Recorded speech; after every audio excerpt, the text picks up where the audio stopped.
¿Sabías que hay coros cristianos que en lugar de atraer la presencia de Dios pueden abrir puertas a la confusión, la escasez y la desgracia?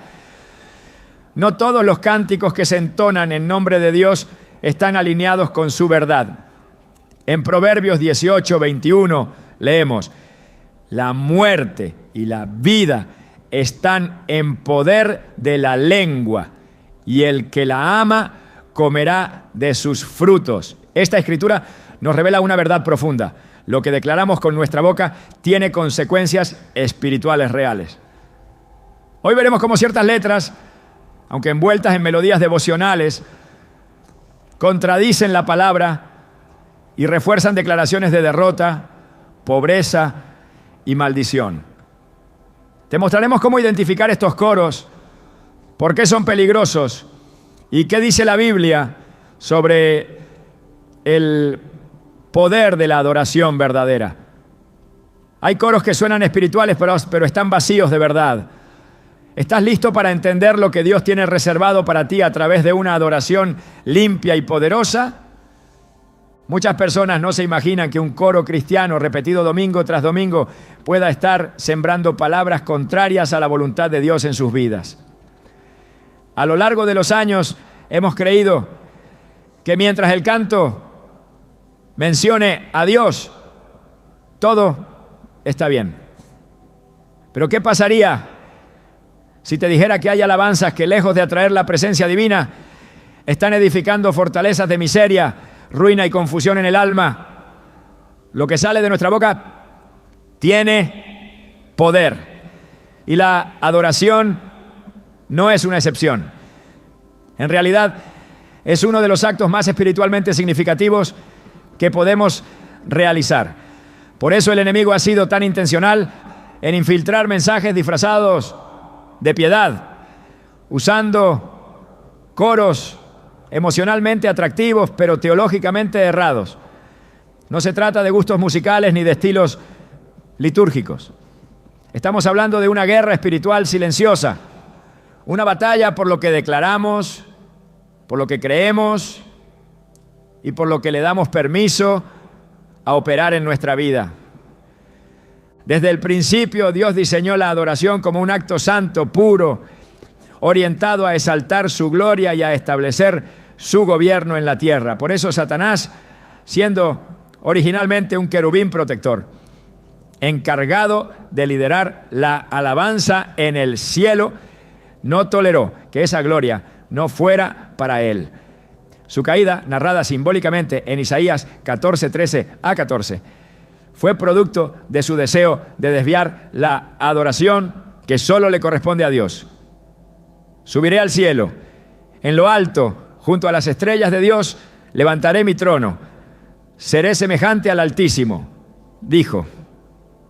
Su ambición no era otra cosa que apoderarse del corazón de los adoradores. Y ese plan continúa hasta hoy, pero de maneras mucho más sutiles. Una de las estrategias más efectivas que ha usado en tiempos modernos es contaminar la adoración a través de letras que, aunque parecen humildes, en realidad niegan el carácter de Dios. Se disfrazan de espiritualidad, pero están llenas de derrotismo, resignación y teología falsa. En muchos casos no lo notamos porque lo envolvemos todo con la excusa de que Dios conoce el corazón. Sin embargo, Jesús mismo advirtió en Mateo 15:8: este pueblo me honra con los labios, pero su corazón está lejos de mí. No todo canto es honra. No toda letra que menciona a Dios lo glorifica. Algunas lo reducen, lo distorsionan, incluso lo contradicen. Y eso tiene consecuencias. He conocido personas que por años cantaron frases como: aunque todo me falte, yo te alabaré, creyendo que eso agradaba al Señor. Pero lo que no sabían es que al declarar que todo puede faltar, estaban abriendo la puerta a la pérdida constante, a relaciones quebradas, a economías destruidas, a una vida sostenida en la escasez, como si fuera parte del plan de Dios. Lo repitieron tantas veces que comenzaron a vivirlo. Su adoración estaba profetizando desgracia en lugar de proclamar victoria. Claro que la fidelidad a Dios en medio de la prueba es valiosa, pero lo que muchos hacen no es fidelidad, es aceptación errónea de la calamidad como voluntad divina. Y eso es peligrosísimo. La palabra de Dios nos enseña que la fe viene por el oír, Romanos 10, 17. Y lo que escuchamos de forma constante, especialmente si lo repetimos, forma parte de nuestra fe activa. Entonces, si un coro que repites cada semana dice que ya no puedo más, me rindo al dolor, eso es lo que vas a terminar creyendo.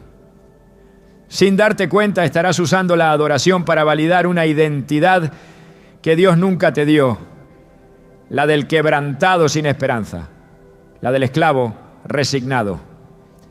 Y cuando esa identidad se establece, se activa también un ciclo espiritual de derrota, que no se rompe simplemente cambiando de palabras, sino renovando el entendimiento. Proverbios 18, 21 declara: la muerte y la vida están en poder de la lengua, y el que la ama comerá de su fruto. ¿Qué estás comiendo? ¿Qué frutos estás viendo en tu vida? Si cada vez que cantas le estás diciendo a tu alma, que el fracaso es parte del proceso, que la miseria es compañera del cristiano, que la tristeza es inevitable, entonces no te sorprendas si eso es lo que comienza a brotar a tu alrededor. Dios no se complace en verte vivir en ruinas.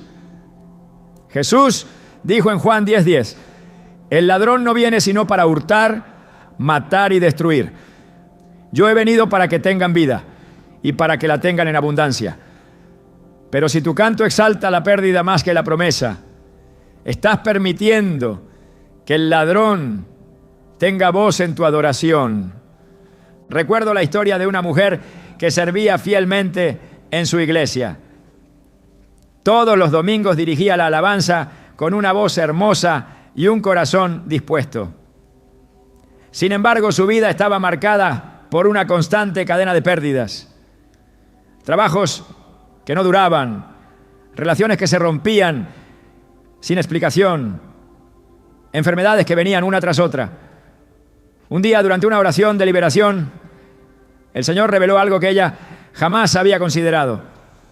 Durante años había cantado desde lo más profundo de su alma un coro que decía: si me quitas todo, igual seguiré, como si el despojo fuera parte del trato. Aquella letra, inspirada por la experiencia de Job, no era mala en sí, pero al convertirla en declaración constante, había sellado en su espíritu la idea de que perder era espiritual. Nunca lo había cuestionado. Creyó que esa era su cruz, pero en realidad había convertido una frase en un pacto inconsciente de ruina. El día que rompió con esa declaración, su vida comenzó a cambiar, no por magia, sino porque su fe empezó a alinearse con las promesas de restauración, provisión y propósito que Dios había preparado para ella. El problema no es la letra poética, es el contenido espiritual que carga esa poesía. Satanás no necesita que cantes canciones abiertamente malignas. Le basta con que declares cosas erradas con convicción. Él conoce la ley espiritual de las palabras. Cuando Jesús fue tentado en el desierto, cada palabra que salió de su boca fue escritura. No improvisó, no cantó desde la emoción, respondió con verdad. En Mateo 4:4 leemos: escrito está, no solo de pan vivirá el hombre, sino de toda palabra que sale de la boca de Dios. Esa palabra que sale de su boca debe ser también la que sale de la nuestra. Pero si nuestras canciones no salen del corazón de Dios, sino del corazón herido del hombre, entonces estamos edificando altares emocionales, no espirituales. Pablo escribió en Colosenses 3:16 que la palabra de Cristo habite en abundancia en vosotros, enseñándoos y exhortándoos unos a otros con salmos, himnos y cánticos espirituales. ¿Qué significa eso? Que nuestros cánticos deben tener contenido doctrinal, verdad revelada, propósito edificante, Pero muchos de los coros actuales son simplemente repeticiones emocionales vacías, sin fundamento, sin dirección bíblica. Y lo más peligroso es que al repetirlos una y otra vez, les damos autoridad espiritual. No se trata de dejar de cantar, se trata de cantar con discernimiento, de no permitir que tu adoración sea manipulada por la melancolía o por experiencias mal interpretadas, porque el enemigo no teme tanto a tu canto fuerte, sino al canto correcto. Aquel que proclama la victoria de Cristo, aquel que exalta su carácter fiel, aquel que destruye mentiras con verdad. Esos son los cánticos que sacuden el infierno. Los otros, aunque tengan ritmo, aunque produzcan lágrimas, no tienen peso en lo espiritual. Muchos creyentes están viviendo debajo del nivel que Dios ha diseñado para ellos, simplemente porque han aceptado, mediante la adoración, una identidad que no les corresponde. Le cantan a un Dios lejano, ausente, que parece disfrutar de verlos sufrir. Y lo hacen porque eso es lo que han aprendido a cantar, pero eso no es lo que enseña la Escritura. Salmo 23, 1 dice: el Señor es mi pastor, nada me faltará. Sin embargo, hay coros que dicen lo contrario. Hay letras que dicen: aunque no tenga nada, yo seguiré. Y no como una expresión de fe, sino como una aceptación de la escasez como algo permanente. Eso no es fidelidad, es fatalismo. Cuando cantas algo con el corazón, lo sellas en tu espíritu. No es solo melodía, es un acto de acuerdo espiritual. Y muchos creyentes están en acuerdos con la miseria, con el abandono, con la tristeza, no porque lo deseen, sino porque lo han cantado con sinceridad, sin cuestionarlo. Por eso este mensaje es tan importante, porque Dios quiere abrir tus ojos, no para que dejes de cantar, sino para que cantes con verdad, con poder, con identidad. Este es el tiempo de una adoración limpia, una adoración que no se conforma con repetir lo que suena bonito, sino que escoge cuidadosamente cada frase, cada declaración, cada verso, para asegurarse de que está proclamando lo que el cielo respalda. Ya no podemos darnos el lujo de cantar lo que emociona, pero no edifica. Nuestra generación necesita cánticos proféticos, cargados de verdad, que rompan cadenas, que sanen corazones, que levanten el espíritu de los quebrantados. La adoración es una herramienta espiritual poderosa, pero también puede ser un arma de doble filo si no se utiliza con sabiduría. Por eso, antes de abrir tu boca para cantar, pregúntate: ¿lo que voy a declarar está alineado con la palabra?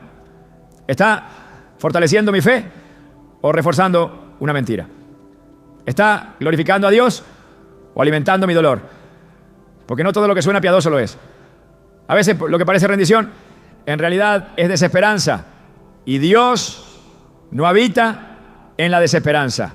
Habita en la alabanza genuina, aquella que se levanta en medio de la batalla para proclamar que Él sigue siendo fiel. La próxima vez que te encuentres repitiendo un coro popular, detente. Escucha lo que estás diciendo, evalúalo con las Escrituras. Porque tal vez, sin darte cuenta, estás reforzando la misma oscuridad de la que le pides a Dios que te libre.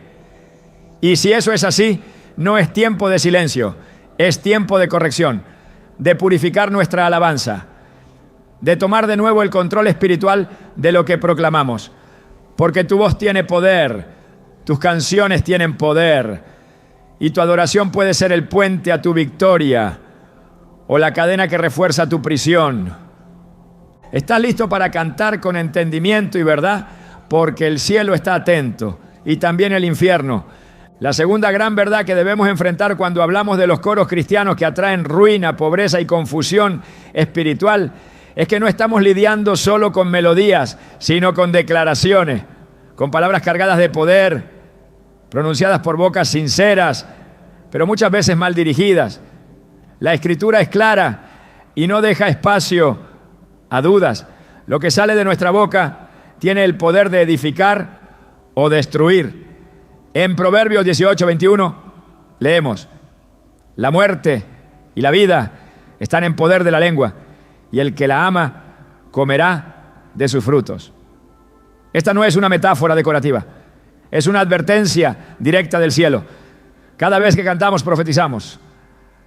Cada frase entonada no es solo una parte de una canción, es una semilla espiritual lanzada al terreno de nuestra vida esperando producir su fruto. Cuando un coro repite frases como ya no tengo fuerza, me rindo ante el dolor, todo se ha perdido pero igual cantaré.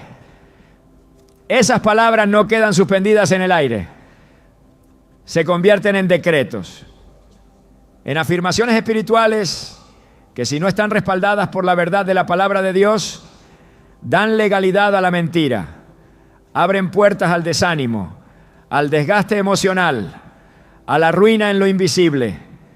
Porque aunque el canto parezca piadoso, si su contenido niega el poder, la promesa y la fidelidad de Dios, no puede producir vida. Por el contrario, se convierte en un instrumento que en lugar de levantar deprime, que en lugar de afirmar la fe fortalece el temor, que en lugar de declarar victoria perpetúa la derrota.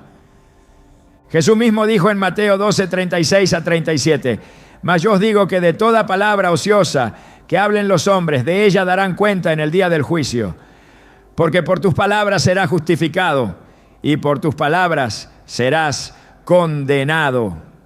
Este principio también se aplica a lo que cantamos, lo que muchos consideran inofensivo, lo que repiten sin pensar porque así dice la canción, puede estar marcando su atmósfera espiritual de manera invisible, pero contundente. Las canciones no son simplemente una forma de expresión, sino un vehículo que transporta convicciones, teología, verdades o errores directamente al alma. La palabra de Dios es viva y eficaz. En Hebreos 4:12 se declara que es más cortante que toda espada de dos filos.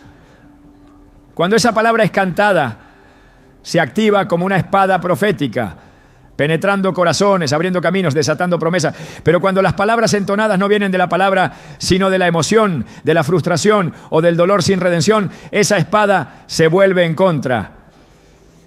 En lugar de cortar cadenas, corta la esperanza. En lugar de abrir cielos, cierra los oídos espirituales. Porque la fe no se edifica en frases que glorifican el quebranto como un estado permanente, sino en declaraciones que exaltan el poder restaurador de Dios. En el Salmo 19, 14, el salmista eleva una súplica que debería estar en el corazón de todo adorador. Sean gratas las palabras de mi boca y la meditación de mi corazón delante de ti, oh Señor, roca mía y redentor mío. Esa oración no se limita al momento de la prédica, sino también al momento de la alabanza. Porque lo que cantamos también debe ser grato ante Dios. No podemos declarar con música lo que nunca aceptaríamos como enseñanza. No podemos vestir con melodía lo que es teológicamente incorrecto y esperar que el cielo lo respalde. La adoración verdadera no se mide por la emoción que provoca, sino por la verdad que contiene. Pablo, en su carta a los Efesios, capítulo 4, versículo 29, escribió: ninguna palabra corrompida salga de vuestra boca, sino la que sea buena para la necesaria edificación, a fin de dar gracia a los oyentes. Si eso aplica a la conversación cotidiana, cuánto más a los coros que cantamos como iglesia. Cada coro es una declaración colectiva, es un acto espiritual comunitario que eleva o arrastra, que sana o hiere, que edifica o corrompe. Por eso el enemigo ha sido tan sutil. No ha atacado la alabanza frontalmente, ha infiltrado las letras, ha sembrado conceptos que parecen piadosos, pero que, al ser repetidos con sinceridad, producen desalineación con la palabra. Cantar que se ha perdido todo y que uno ha sido abandonado puede parecer una expresión de entrega, pero si no está fundada en la verdad del Dios que restaura, se convierte en una declaración de desamparo permanente. La adoración jamás fue diseñada para reafirmar nuestras debilidades como verdades eternas. Fue creada para magnificar a Dios por encima de nuestras circunstancias. Fue diseñada para declarar su soberanía, su cuidado, su justicia, su provisión. En ningún lugar de las Escrituras se presenta la adoración como un lamento sin propósito. Incluso los salmos más angustiados concluyen con esperanza. Aún en medio del clamor el tono cambia y el salmista afirma la fidelidad de él, la fidelidad del Señor. Cuando la iglesia canta coros que no terminan con fe, está proclamando derrota. Y esa proclamación tiene consecuencias. En la atmósfera espiritual las palabras liberan. En Jeremías 1, 9 a 10, Dios le dice al profeta: Aquí he puesto mis palabras en tu boca. Mira que te he puesto en este día sobre naciones y sobre reinos, para arrancar y para destruir, para arruinar y para derribar, para edificar y para plantar. Si las palabras de un hombre pueden tener ese poder cuando vienen de Dios, ¿qué ocurre cuando las nuestras vienen de la incredulidad, de la tristeza sin redención o de la costumbre litúrgica vacía? La alabanza no es un adorno del servicio, es una proclamación. Y en lo espiritual, lo que se proclama se establece. Si cantamos ruina, cosechamos ruina. Si declaramos abandono, caminamos bajo una nube de rechazo. Si exaltamos el quebranto como virtud permanente, nos alejamos del Dios que vino a sanar los corazones rotos. Isaías 61:1 lo declara con claridad. El Espíritu de Jehová, el Señor, está sobre mí. Me ha enviado a predicar buenas nuevas a los abatidos, a vendar a los quebrantados de corazón, a proclamar libertad a los cautivos. Ese es el propósito de la unción: levantar, restaurar, liberar. ¿Cómo puede un coro que contradice esa misión ser considerado adoración aceptable? Es hora de examinar el contenido espiritual de lo que cantamos. Porque si nuestras palabras no están de acuerdo con el propósito de Dios, estamos elevando altares con nuestras bocas que no le pertenecen a Él. Y esos altares, aunque estén dentro de templos, no son santos. La adoración verdadera no nace del dolor sin esperanza, sino del conocimiento de que Dios transforma ese dolor en gozo. No es la exaltación del sufrimiento como identidad, sino la proclamación del poder divino que redime todo sufrimiento y lo convierte en testimonio de gloria. En 2 Corintios 4:13, Pablo dice: pero teniendo el mismo espíritu de fe conforme a lo que está escrito, creí, por lo cual hablé. Nosotros también creemos, por lo cual también hablamos. Hablar es manifestar fe. Cantar también lo es. Si creemos lo correcto, declararemos lo correcto. Pero si creemos mentiras disfrazadas de humildad, terminaremos declarando ruina en nombre de la piedad. Por eso, no todo lo que suena espiritual lo es. El enemigo sabe que no puede impedir que adoremos, pero ha intentado pervertir el contenido de esa adoración para que en lugar de vida produzca confusión. Cantar con verdad no significa negar la realidad, sino proclamar la autoridad superior de la palabra por encima de esa realidad. David lo entendía. En el Salmo 42, su alma está abatida, su espíritu quebrantado, pero aún así declara: ¿por qué te abates, oh alma mía? ¿Y por qué te turbas dentro de mí? Espera en Dios, porque aún he de alabarle, salvación mía y Dios mío. La alabanza, incluso en el dolor, no es para perpetuar el dolor, sino para declarar que hay salvación, que hay esperanza, que hay restauración en camino. Los coros que niegan esa esperanza, que repiten sin cesar el dolor, sin proclamar la redención, se convierten en cadenas melódicas. No son actos de fe, son himnos de resignación. Y Dios no nos llamó a la resignación, sino a la transformación. Romanos 12:2 nos exhorta: no os conforméis a este siglo, sino transformaos por medio de la renovación de vuestro entendimiento, Esa renovación comienza también con lo que declaramos en la adoración, porque si cambiamos la letra pero no renovamos la mente, volveremos a repetir los mismos errores con diferente ritmo. Dios desea una iglesia que adore con entendimiento, que cante con discernimiento, que proclame con autoridad. Una iglesia que entienda que las canciones son también oraciones, son también decretos, son también actos proféticos. Y que como tales deben pasar por el filtro de la verdad. No se trata de cantar bonito, sino de cantar lo correcto. Porque el enemigo no teme a una voz afinada, sino a una voz alineada. Una voz alineada no repite lo que está de moda, sino lo que está escrito. No proclama lo que siente, proclama lo que cree. Y cree lo que la palabra dice, no lo que la emoción sugiere. Esa es la diferencia entre una adoración que transforma y una adoración que estanca. Entre una alabanza que libera y una que esclaviza. La palabra cantada con fe tiene el poder de romper yugos. Pero las letras que niegan esa palabra, aunque se disfracen de devoción, no tienen ese poder. Volver a la pureza de la adoración es volver al poder de la palabra.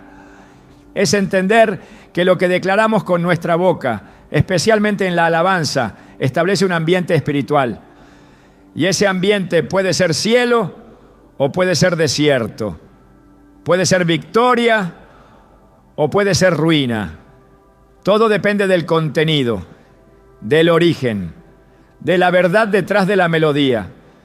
Cada palabra que cantas importa. Cada verso que proclamas en adoración establece algo en tu espíritu. Que ese algo esté alineado con la vida que Dios quiere darte. Porque el que canta también siembra. Y el fruto de lo que siembras con tu voz será evidente, para bendición o para juicio. Ahora que lo sabes, ¿qué palabras vas a sembrar en tu próxima adoración? Porque el cielo escucha, pero también responde. Y el mundo invisible se mueve al ritmo de lo que declaras. Que tu canto active la vida, no la ruina.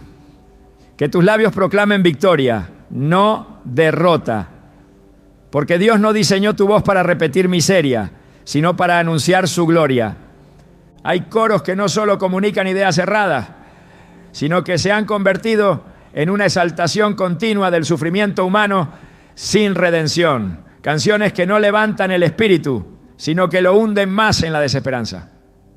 No son himnos de adoración, sino lamentos perpetuos que giran en torno al dolor como si este fuera el destino final del creyente. Pero en la revelación de las Escrituras, el sufrimiento jamás aparece como un fin en sí mismo. Cada vez que se menciona el quebranto, está ligado a una promesa de restauración, a un mover divino de consuelo, a un propósito mayor. Cuando la adoración pierde esa perspectiva y convierte el dolor en el centro del mensaje, está desviando la mirada de Cristo y posicionando al alma humana como protagonista de su propia miseria. La Biblia está llena de ejemplos de hombres y mujeres que atravesaron aflicciones profundas, pero nunca se quedaron detenidos allí. El clamor de los salmos no es un lamento sin dirección, sino una súplica que termina reconociendo quién es Dios en medio de la crisis. El Salmo 30:5 afirma: porque su enojo dura solo un momento, pero su favor dura toda la vida. El llanto puede durar toda la noche, pero a la mañana vendrá el grito de alegría. Este versículo no niega el sufrimiento, pero establece un límite. Declara un tiempo para el llanto, pero también una certeza de que la alegría lo reemplazará. Cuando un coro insiste en eternizar la noche sin anunciar el amanecer, se está saliendo del lenguaje del reino y abrazando una narrativa derrotista que contradice la naturaleza de Dios. Jesús en su ministerio terrenal no negó el sufrimiento, lo vivió, lloró, fue quebrantado, pero cada una de sus acciones estaba orientada a mostrar que el reino de Dios no se establece en la tragedia permanente, sino en la transformación. En Lucas 4:18, cuando declaró su propósito, al leer del profeta Isaías, dijo: el Espíritu del Señor está sobre mí, por cuanto me ha ungido para dar buenas nuevas a los pobres. Me ha enviado a sanar a los quebrantados de corazón. El objetivo de esa unción no era acompañar el quebranto con lágrimas, sino sanarlo. No era aceptar el dolor como identidad, sino ofrecer una salida. Por tanto, toda adoración que no refleja esa unción redentora, esa dirección de sanidad y restauración está incompleta. Y lo que está incompleto no puede ser una ofrenda aceptable ante Dios. El sufrimiento sin propósito produce amargura y la adoración contaminada por amargura se convierte en un acto estéril. Las letras que giran en torno a frases como estoy roto y seguiré así, no tengo nada, pero eso es mi adoración. O no veo luz, pero igual cantaré en oscuridad. Son frases que, aunque parecen devoción, están impregnadas de resignación. No enseñan a confiar, sino a conformarse. No proclaman la fidelidad de Dios, sino la aparente gloria de permanecer herido. Pero el reino de Dios no se manifiesta en un pueblo que canta su dolor, sino en uno que proclama la victoria del Cordero aún en medio del valle. El apóstol Pablo experimentó prisiones, naufragios, persecuciones y múltiples pruebas. Sin embargo, en Filipenses 4, 11 a 13, escribe: he aprendido a contentarme, cualquiera que sea mi situación. Todo lo puedo en Cristo, que me fortalece. Esta afirmación nace del sufrimiento, pero no lo celebra como destino, sino como oportunidad para manifestar la fuerza de Cristo.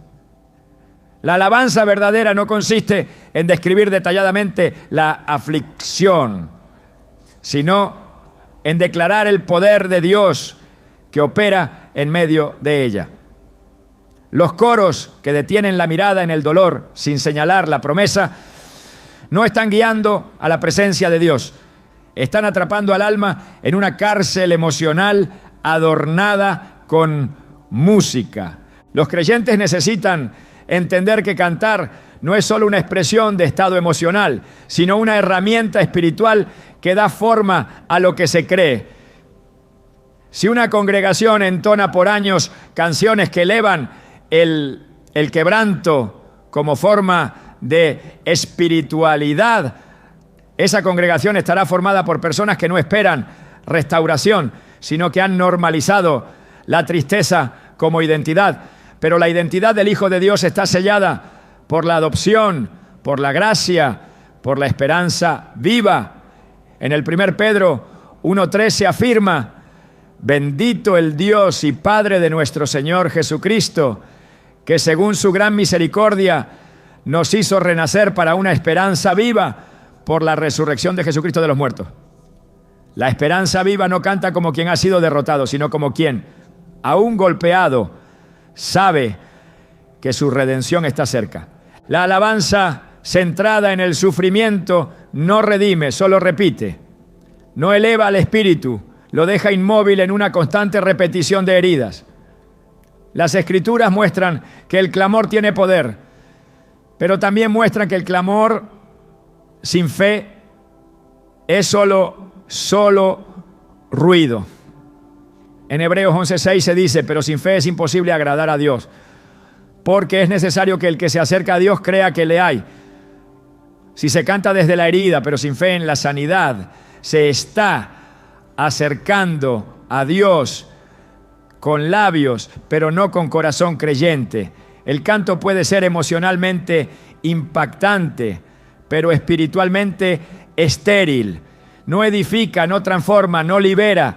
Los cánticos de lamentación existen en la Biblia, pero siempre tienen un giro. El libro de Lamentaciones, profundamente doloroso, termina con un llamado a la restauración. Vuélvenos, oh Jehová, a ti y nos volveremos. Renueva nuestros días como al principio. Lamentaciones 5:21. Ese llamado al retorno, al inicio, al diseño original, es lo que falta en muchos coros modernos que se quedan repitiendo la ruina como si el Evangelio no ofreciera más que consuelo para seguir herido. Pero el Evangelio no es solo consuelo. es resurrección. No es solo una mano que acaricia al caído. Es una voz que le dice, levántate y anda. Cuando la adoración olvida esa verdad, se vuelve una forma de idolatría emocional, porque comienza a exaltar la experiencia humana por encima de la verdad divina. El dolor se vuelve un altar y la tristeza una bandera. Pero en Cristo no fuimos llamados a ser portadores de tristeza, sino embajadores de reconciliación.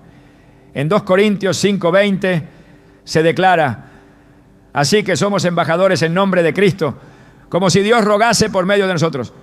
Os rogamos en nombre de Cristo, reconciliaos con Dios. ¿Cómo puede alguien cumplir ese ministerio si su canto siempre refleja derrota, si su alabanza siempre termina en oscuridad? La reconciliación implica transformación, implica restauración de la identidad, implica una adoración que refleja al Dios que sana. El enemigo no necesita robarte la alabanza si puede deformarla. Si logra que en tu boca haya canciones que saltan el sufrimiento sin redención, entonces ha ganado un espacio. No necesitas dejar de cantar para caer en error, solo necesitas cantar lo equivocado con sinceridad, porque la sinceridad sin verdad no tiene poder de edificación. El propósito de Dios no es que repitamos nuestra miseria, sino que declaremos su majestad. No se trata de negar el proceso doloroso, sino de no permitir que el proceso se convierta en un lugar de residencia espiritual. Porque los que habitan en el valle del dolor, cantando su permanencia allí, olvidan que la voluntad de Dios es sacarlos a espacios de vida. En Salmo 126, 5-6 se declara, los que sembraron con lágrimas, con regocijo segarán. Irá andando y llorando el que lleva la preciosa semilla, mas volverá a venir con regocijo trayendo sus gavillas. Las lágrimas no son el destino, son parte del proceso. El canto del que siembra con llanto no debe ser un canto de lamento perpetuo, sino uno que anticipa la cosecha con gozo. Cuando los coros no reflejan ese desenlace, están sembrando desesperanza, están enseñando a vivir en la semilla sin esperar la cosecha. Pero Dios no es un sembrador de ruinas, es un hacedor de milagros. El que comienza la obra la perfeccionará. Y eso también debe ser cantado, proclamado, declarado con poder. El reino de Dios no avanza con cantos que celebran la miseria espiritual. Avanza con cánticos de victoria, con himnos que proclaman la fidelidad de Dios aún en medio de la prueba. En Isaías 54:1, el profeta dice, regocíjate, oh estéril, la que no daba a luz. Levanta canción y da voces de júbilo. La canción no nace del resultado visible, sino de la promesa. El canto no se eleva desde el vientre lleno, sino desde la fe en que Dios cumplirá su palabra. Así es como se canta desde el reino. No porque todo se vea bien, sino porque el corazón ha creído que Dios lo hará. La adoración verdadera es anticipación, es expectativa. Es un eco del cielo en la tierra. No es una repetición del dolor humano, sino una declaración del poder divino. Cuando el canto gira eternamente en torno a la tristeza, no está proclamando el reino, está normalizando el cautiverio. Pero Cristo vino a libertar a los cautivos, a romper cadenas, a abrir cárceles. Y la alabanza debe reflejar ese mover de libertad. Debe ser una señal profética del reino en medio del desierto. Una bandera en alto que dice, el gozo viene, la restauración es segura, el Dios de los ejércitos pelea por nosotros. Las canciones que no muestran a ese Dios, que no proclaman su poder, que no señalan el final glorioso de cada proceso, no están alineadas con el Evangelio. Porque el Evangelio no termina en cruz, sino en tumba vacía. No termina en quebranto, sino en resurrección. La adoración que permanece en el dolor sin anunciar la resurrección está incompleta. Es una sombra sin luz, una oración sin respuesta, un eco sin dirección. Y el pueblo de Dios ha sido llamado a cantar con dirección, con propósito, con entendimiento. Cantar no es solo un acto de devoción, es un acto de guerra espiritual. Lo que se canta se activa, lo que se proclama se establece. Por eso en cada línea, en cada verso, en cada estribillo, debe haber verdad. No emoción disfrazada, no dolor romantizado, no resignación espiritual. Debe haber palabra viva, declaración profética, esperanza anclada en el carácter de Dios. Solo entonces la adoración será lámpara en medio de la oscuridad, guía en medio del caos, victoria en medio del valle. Porque Dios no habita en las canciones del sufrimiento perpetuo, sino en las alabanzas del pueblo que cree que Él cambia el lamento en danza, la ceniza en corona, la ruina en testimonio. Esa es la canción que transforma. Esa es la adoración que rompe cadenas. Esa es la voz que el cielo respalda. Una de las formas más sutiles mediante las cuales el enemigo ha logrado infiltrar confusión en la adoración del pueblo de Dios es por medio de letras que, sin parecer dañinas, en realidad proclaman escasez, abandono y una imagen distorsionada de la naturaleza del Padre. No se presentan como blasfemias abiertas ni como himnos de rebeldía. Se esconden bajo melodías suaves, palabras que aparentan humildad, frases que suenan espirituales, pero que en su raíz contradicen directamente las promesas del Dios proveedor, del Dios cercano, del Dios fiel. Son coros que repiten con solemnidad ideas como: aunque no tenga nada, aunque me sienta solo, aunque no vea tu mano, seguiré. Como si esas condiciones fueran permanentes, normales, inevitables e incluso deseables para la vida cristiana. Pero ninguna de esas afirmaciones está en armonía con el testimonio de las Escrituras. Desde Génesis hasta Apocalipsis, Dios se revela como un proveedor, un protector, un padre que no olvida a sus hijos ni los deja en vergüenza. La imagen del creyente desamparado, eternamente pobre, siempre derrotado, no nace en el corazón de Dios, sino en una teología alimentada por la emoción humana y no por la verdad eterna. Cuando se cantan frases que reafirman la ausencia de provisión o que normalizan la pobreza como parte del camino espiritual, lo que se está haciendo es establecer en el espíritu una mentalidad contraria al reino. En Deuteronomio 28, Dios describe con claridad la diferencia entre la obediencia que trae bendición y la desobediencia que atrae maldición.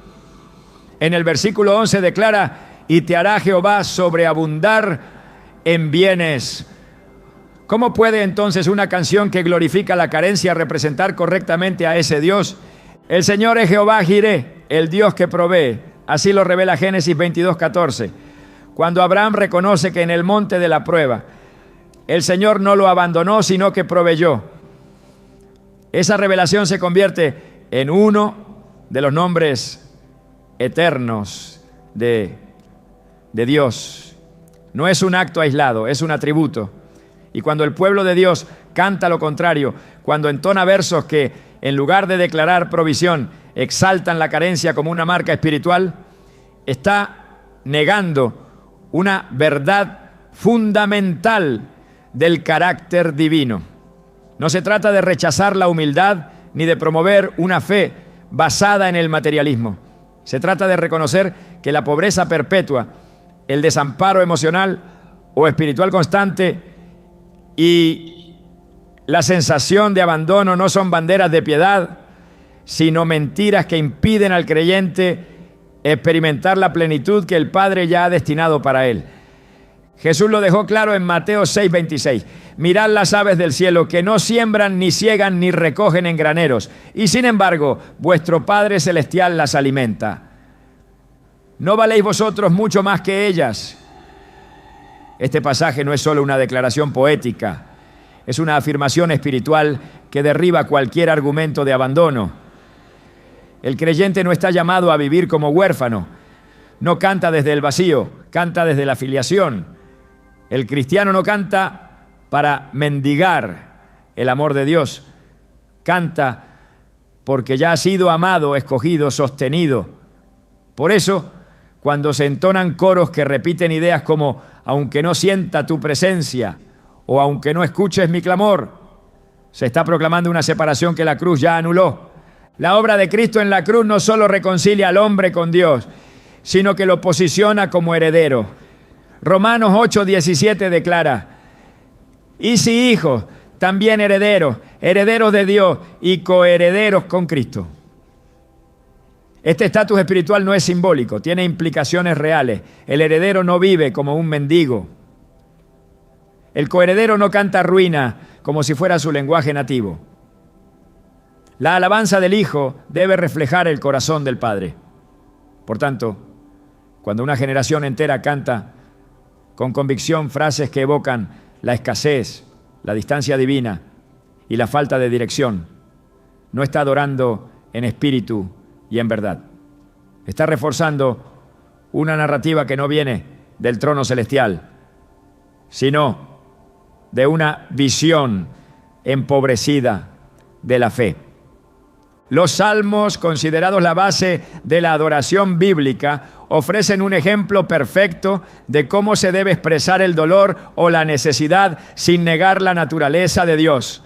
David fue un hombre que atravesó temporadas de persecución, soledad y escasez. Pero incluso en sus cantos más oscuros, nunca negó el carácter fiel del Señor. En el Salmo 37:25 escribió: joven fui y era envejecido, y no he visto justo desamparado, ni su descendencia que mendigue pan. Esta afirmación no nació en un tiempo de abundancia, sino en medio de la prueba.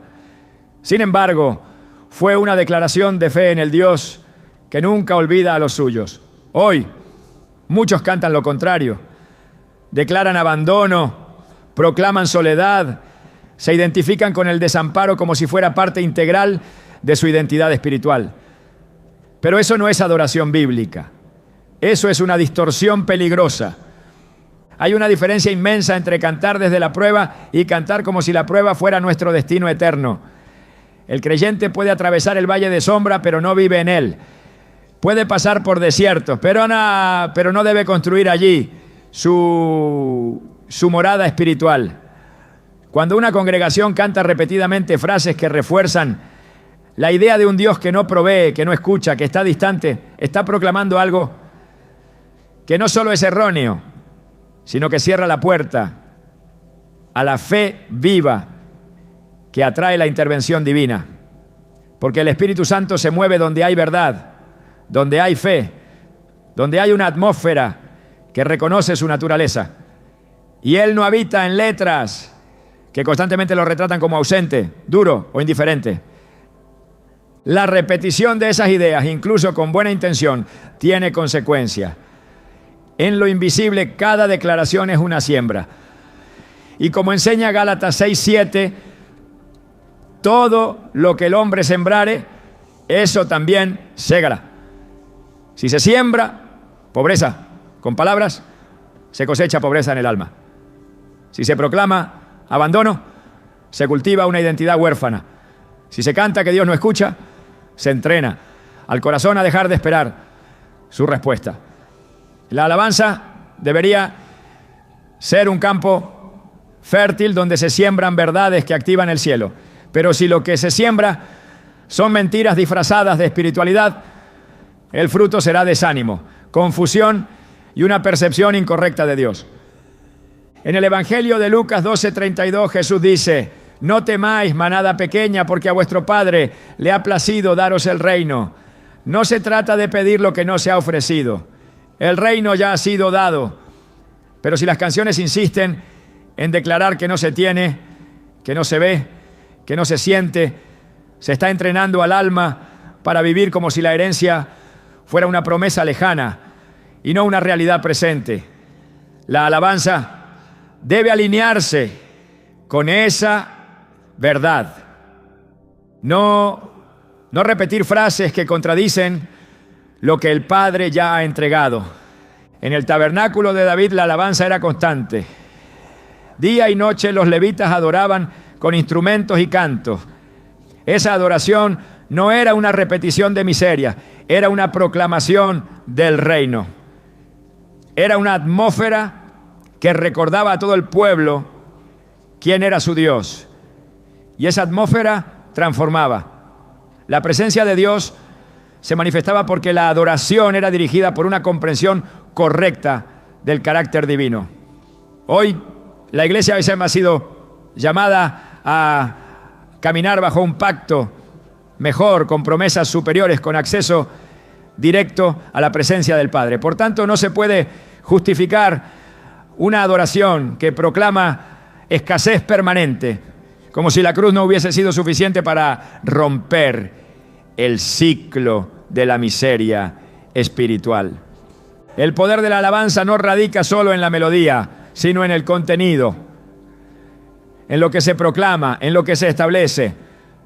Si lo que se canta contradice la Escritura, no puede edificar, no puede liberar, no puede traer transformación. Por eso es urgente examinar las letras, medir cada palabra, considerar cada declaración, no con legalismo, sino con discernimiento, no con miedo, sino con sabiduría, porque la boca que canta ruina cosecha ruina, pero la boca que canta promesa abre los cielos. En Jeremías 29:11, Dios afirma: porque yo sé los pensamientos que tengo acerca de vosotros, pensamientos de paz y no de mal, para daros el fin que esperáis. Esta es la voz del Padre, esta es la verdad que debe llenar nuestras canciones. Cualquier coro que contradiga esa promesa está edificando sobre arena. Está repitiendo con música lo que el enemigo ha querido que los hijos de Dios crean, que la vida espiritual se trata de aguantar escasez hasta morir. Pero el mensaje del reino no es resistencia resignada, es transformación gloriosa, es una esperanza viva, es una herencia eterna, y la alabanza debe reflejar esa verdad. No se trata de cantar triunfalismo vacío, sino de declarar lo que ya ha sido ganado por Cristo. Se trata de proclamar que la gracia no solo salva, sino que sostiene, provee y fortalece. Se trata de afirmar con nuestra boca que no estamos solos, que no estamos olvidados, que no hemos sido abandonados. Porque el Dios al que adoramos está presente y se complace en el bienestar de sus siervos, como dice Salmo 35:27. Esa es la verdad que debe estar en nuestras canciones. Esa es la alabanza que activa el mover del Espíritu. Esa es la melodía que toca el cielo. Cuando la iglesia canta desde la fe y no desde la carencia, cambia atmósfera. Cuando proclama la presencia de Dios en lugar de su aparente ausencia, abre puertas. Cuando se alinea con la verdad eterna en vez de repetir lo que siente el alma herida, comienza a experimentar la gloria que transforma. Por eso es tan crucial discernir cada coro, porque lo que hoy parece una simple frase, mañana será la fe o la incredulidad que gobierne el corazón. Y lo que gobierna el corazón determina el rumbo. La adoración no debe ser un eco del desánimo humano, sino una trompeta que proclama la fidelidad divina. No debe repetir el lenguaje del mundo, sino declarar la palabra que no cambia. No debe perpetuar la pobreza espiritual, sino invitar al pueblo a habitar en la abundancia del reino. Porque si la alabanza es verdadera, entonces será luz, será puerta, será espada. Pero si está llena de palabras que exaltan la escasez, el abandono o la distancia de Dios, entonces se convierte en una sombra sin sustancia, un sonido sin dirección. una forma sin poder. Dios busca adoradores que lo adoren en espíritu y en verdad, no en emoción y error, no en melancolía y costumbre, sino en alineamiento con su palabra. Porque en ese tipo de adoración hay vida. Y donde hay vida, no hay lugar para la ruina. No hay espacio para la pobreza como identidad. No hay cabida para un lenguaje que proclame que Dios ha cerrado el cielo, cuando Él mismo dijo: clama a mí y yo te responderé. Jeremías 33:3. El cielo está abierto. La provisión ha sido dada, la herencia está asegurada. Solo falta que la boca del adorador se alinee con esa verdad y que cada canción proclamada desde el altar sea una afirmación de fe, no una repetición de miseria. Entonces, y solo entonces, la alabanza dejará de ser un simple canto y se convertirá en poder. Muchos de los coros que se entonan con fervor nacen del dolor genuino, de momentos de prueba en los que el alma quebrantada busca una forma de expresar su lucha. Pero el hecho de que una canción surja de un corazón sincero no significa que su contenido sea conforme a la verdad de la palabra. La sinceridad no reemplaza la doctrina.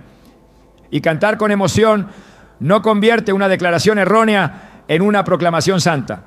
Lo que define si una adoración es aceptable ante Dios no es la intensidad del sentimiento, sino la fidelidad a la revelación bíblica. Porque no basta con ser auténtico en el dolor si lo que se declara perpetúa una mentira espiritual. Y esto es justamente lo que sucede cuando se justifican ciertos coros bajo la idea de que fueron escritos desde el quebranto. David también escribió desde el quebranto, clamó, lloró, se lamentó profundamente, pero nunca utilizó su dolor para construir una teología derrotista. Cada salmo que nace desde su aflicción termina apuntando al carácter inmutable de Dios. En el Salmo 13, por ejemplo, empieza con una súplica angustiante. ¿Hasta cuándo, Señor? ¿Me olvidarás para siempre? Pero no termina allí. Concluye diciendo: mas yo en tu misericordia he confiado. Mi corazón se alegrará en tu salvación. Esa es la diferencia entre un clamor espiritual y una canción que solo repite desesperanza. Uno reconoce la realidad del dolor, pero afirma la fidelidad de Dios por encima de las emociones. El otro se estaciona en la herida y la convierte en altar. Y cuando la música se construye sobre ese fundamento, el alma se acostumbra a vivir en ruinas espirituales, creyendo que eso es humildad. La palabra nos muestra que el Espíritu Santo es consolador, guía, maestro y defensor. Su tarea no es amplificar nuestro dolor, sino revelarnos la verdad que nos libera. En Juan 16:13, Jesús dijo: pero cuando venga el Espíritu de verdad, Él os guiará a toda la verdad. Esa verdad incluye reconocer que la adoración no debe ser una manifestación de debilidad perpetua, sino una proclamación de quién es Dios, incluso en medio de la tormenta. Cuando se cantan frases que nacen del quebranto sin haber pasado por el filtro del Espíritu, se está declarando algo que no proviene del cielo. Y lo que no viene del cielo no tiene poder para transformar. No todo lo que nace del corazón debe ser cantado. No toda emoción merece convertirse en liturgia, porque el altar no es el lugar para expresar libremente cualquier sentimiento, sino el espacio donde se proclama la gloria de Dios. Por eso, el origen emocional de muchos coros no puede ser la justificación para su uso. La intención no santifica el contenido. Y el dolor no puede definir la teología de una iglesia. Solo la palabra, solo la verdad, solo Cristo. Esa es la única base sobre la cual una canción puede traer vida y no maldición. La verdadera adoración no nace del caos emocional, sino del entendimiento claro de quién es Dios y de lo que su palabra afirma sobre nosotros. Por eso, cuando hablamos de qué sí debemos cantar, no nos referimos a estilos musicales ni a tales estructuras litúrgicas, sino al contenido espiritual que lleva la letra. Porque lo que proclamamos en medio de la alabanza debe tener un solo objetivo: exaltar el carácter de Dios, declarar su verdad y alinear el corazón del creyente con el cielo. Una adoración que atrae bendición no es necesariamente la más elaborada musicalmente, sino la que está impregnada de escritura viva.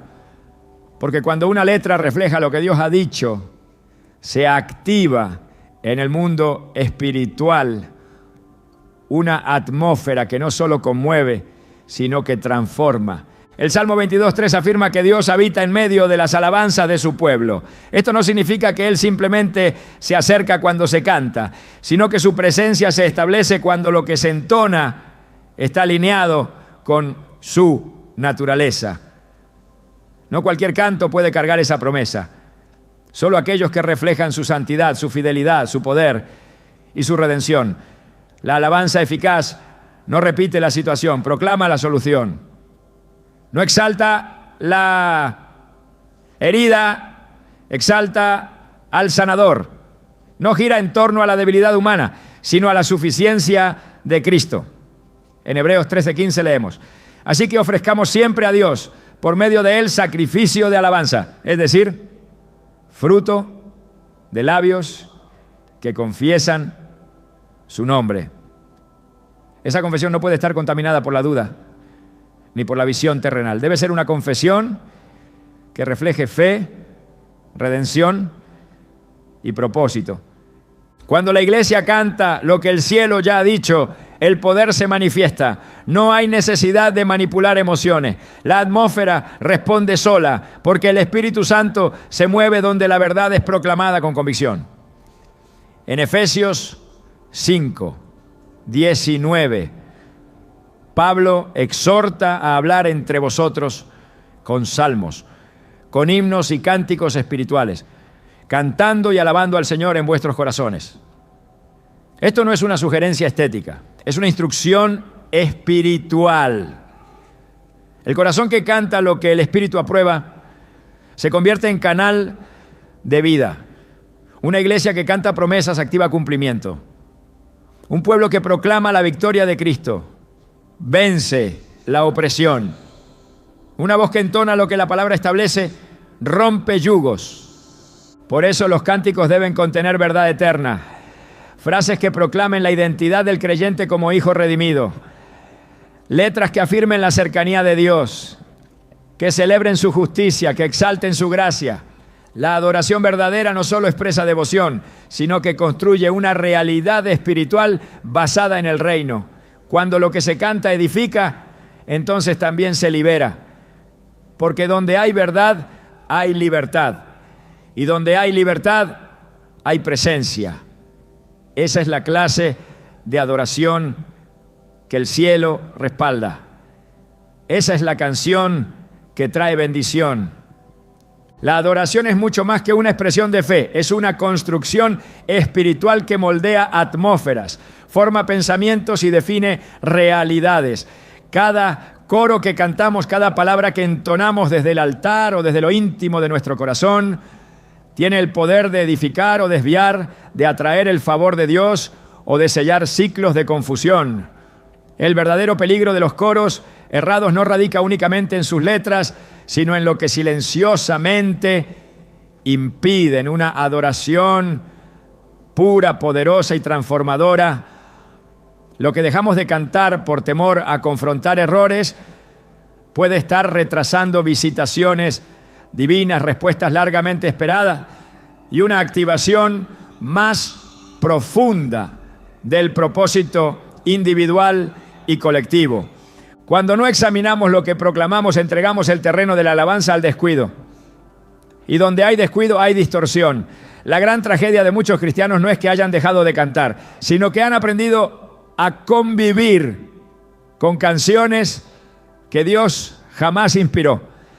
Han hecho de coros equivocados parte de su lenguaje espiritual, sin notar que cada vez que los repiten, están perdiendo la oportunidad de declarar con poder lo que el cielo espera oír, porque el cielo no responde a frases conmovedoras, sino a verdades que reflejan su diseño eterno.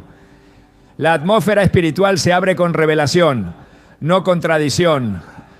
Esta es una hora en la que Dios está purificando la adoración de su pueblo. Está despertando corazones para que canten con entendimiento, para que hablen lo que Él ha dicho, para que se conviertan en instrumentos proféticos que establecen su reino con cada verso. No es tiempo de repetir lo que siempre se ha cantado. Es tiempo de discernir, de elegir, de alinear. Es tiempo de liberar una alabanza que no solo consuele, sino que despierte. Que no solo declare, sino que active. Que no solo emocione, sino que transforme. Dios está buscando voces que no teman soltar lo viejo para abrazar lo verdadero. Voces que entiendan que cantar no es llenar un espacio litúrgico, sino abrir un portal espiritual. Voces que comprendan que cuando el contenido es santo, el poder es inevitable. Porque cuando lo que cantamos refleja el corazón de Dios, no hay desgracia, ni pobreza, ni mala suerte que pueda resistir. Solo queda su gloria. Y cuando su gloria desciende, todo cambia para siempre.